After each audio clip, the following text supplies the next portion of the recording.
सूत जी महाराज जब इस प्रकार वर्णन कर रहे हैं तो सौनक जी को बड़ी प्रसन्नता हुई। सौनक जी कहते हैं महाराज एक बार की बात है जब हमारे मन में ये संकल्प आया कि हम किस भूमि में बैठ करके भगवान की चर्चा करें। ब्रह्मा जी की शरण में गए और ब्रह्मा जी ने हमें एक मनोमयम चक्रम दत्वा, मनोमय चक्र दिया और कहा नेमि शीर्यते यत्र सदेश पावन स्मृत। ये चक्र जहां पर जाकर के शांत हो जाए तो समझ जाना भगवान की कथा के लिए सबसे उत्तम स्थान वही है।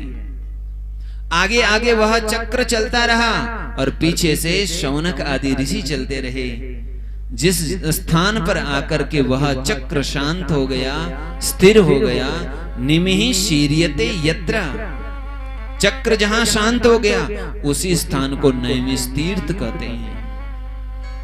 ब्रह्मा जी ने कहा नैमिष तीर्थ में कलयुग का प्रभाव नहीं होगा, इसलिए आप नैमिष तीर्थ में ही रह करके जब तक सत्य युग न आ जाए तब तक आप भगवत चर्चा सुनते और सुनाते रहे।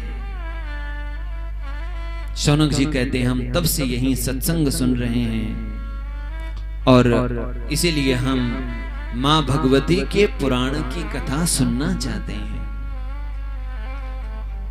हम ये भी जानना चाहते हैं कि पुराण कितने होते हैं और उपपुराण कितने होते हैं, पुराणों की संख्या कितनी है, एक पुराण में कितने श्लोक आए हैं। तब 18 पुराणों की बात और 18 उपपुराणों की बात श्री सूत जी ने शौनक आदि ऋषियों को बताई और बड़ा अच्छा श्लोक है।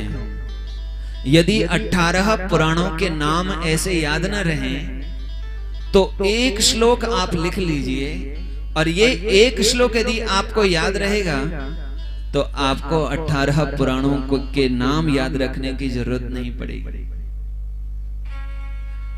मद्वयम भद्वयम चैव ब्रद्वयम वचतुष्टयम, मद्वयम भद्वयम चैव ब्रत्रयम वचतुष्टयम,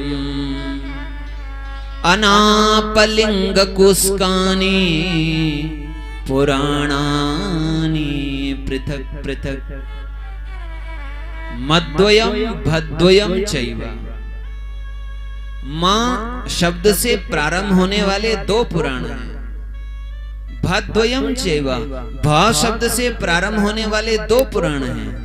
व्रत्रयम, व्र शब्द से प्रारंभ होने वाले 3 पुराण और व शब्द से प्रारंभ होने वाले 4 पुराण हैं। अ शब्द से 1, ना शब्द से 1, अनापा प शब्द से 1, अनापलिंग लिंग शब्द से 1 और ग शब्द से 1 और कु शब्द से 1, क शब्द से 1, इस प्रकार 18 पुराण हो गए। मद्वयम भद्वयम चैव व्रत्रयम व चतुष्टयम। मद्वय, मत्स्य पुराण और मार्कंडेय पुराण, ये 2 पुराण मद्वय शब्द से। भद्वय, भविष्य पुराण और भागवत पुराण, ये 2 पुराण भ शब्द से। व्रत्रयम, व्र शब्द से 3 पुराण कौन से? ब्रह्म पुराण, ब्रह्मांड पुराण और ब्रह्म वैवर्त पुराण। व चतुष्टयम, व शब्द से प्रारंभ होने वाले 4 पुराण।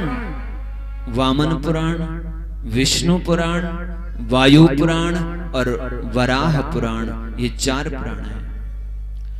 आ शब्द से प्रारंभ होने वाला 1 पुराण अग्नि पुराण। ना शब्द से प्रारंभ होने वाला नारद पुराण। प शब्द से होने वाला पद्म पुराण। लिंग शब्द से प्रारंभ होने वाला लिंग पुराण। ग शब्द से प्रारंभ होने वाला गरुड़ पुराण। अनापलिंग कू शब्द से प्रारंभ होने वाला कूर्म पुराण और स्क शब्द से प्रारंभ होने वाला स्कंद पुराण, इस प्रकार एक ही श्लोक में 18 पुराणों का नाम आ गया। आप बोलेंगे महाराज इन 18 का नाम आपने लिया, लेकिन इनमें कहीं देवी भागवत का नाम नहीं आया। हाँ, क्योंकि देवी भागवत ये 18 पुराणों में नहीं है। देवी भागवत महापुराण, ये जो उप पुराण है 18, उनमें देवी भागवत महापुराण आता है। तो कौन से पुराण में कितने श्लोक हैं, ये इसलिए ताकि आप लोग को याद रहे या आप लोग समझ सकें कि हमारे पुराण कितने व्यापक हैं। एक समय था जब पुराणों की संख्या श्लोकों में 1 करोड़ थी। महर्षि वेदव्यास जी ने उनका संक्षेप किया और संक्षेप करके लगभग इन श्लोकों की संख्या लगभग 4 लाख श्लोकों के आसपास है, जिनमें पहला पुराण है मत्स्य पुराण। मत्स्य पुराण की संख्या है 14,000 श्लोक। दूसरा पुराण है मार्कंडेय पुराण, जिसकी संख्या है 9,000 श्लोक। तीसरा पुराण है भविष्य पुराण, जिसकी संख्या है 14,500 श्लोक। और चौथा पुराण है भागवत पुराण, जिसकी संख्या है 18,000 श्लोक। और ब्रह्म पुराण की संख्या है 10,000 श्लोक। ब्रह्मांड पुराण की संख्या है 12,100 श्लोक। ब्रह्म वैवर्त पुराण की संख्या है 18,000 श्लोक। वामन पुराण की संख्या है 10,000 श्लोक। वायु पुराण की संख्या है 24,600 श्लोक। और विष्णु पुराण की संख्या है 23,000 श्लोक। वराह पुराण की संख्या है 24,000 श्लोक। अग्नि पुराण की संख्या है 16,000 श्लोक। नारद पुराण की संख्या है 25,000 श्लोक। पद्म पुराण की संख्या है 55,000 श्लोक। लिंग पुराण की संख्या है 11,000 श्लोक। और गरुड़ पुराण की संख्या है के श्लोकों की संख्या 19,000 श्लोक।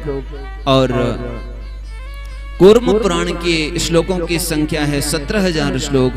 और अंतिम जो 18 पुराण है स्कंद पुराण, उनके श्लोकों की संख्या है 81,000 श्लोक। इस प्रकार पुराणों का विस्तार है, पुराणों के श्लोकों का विस्तार है। देवी भागवत महापुराण में भी 18,000 श्लोक है।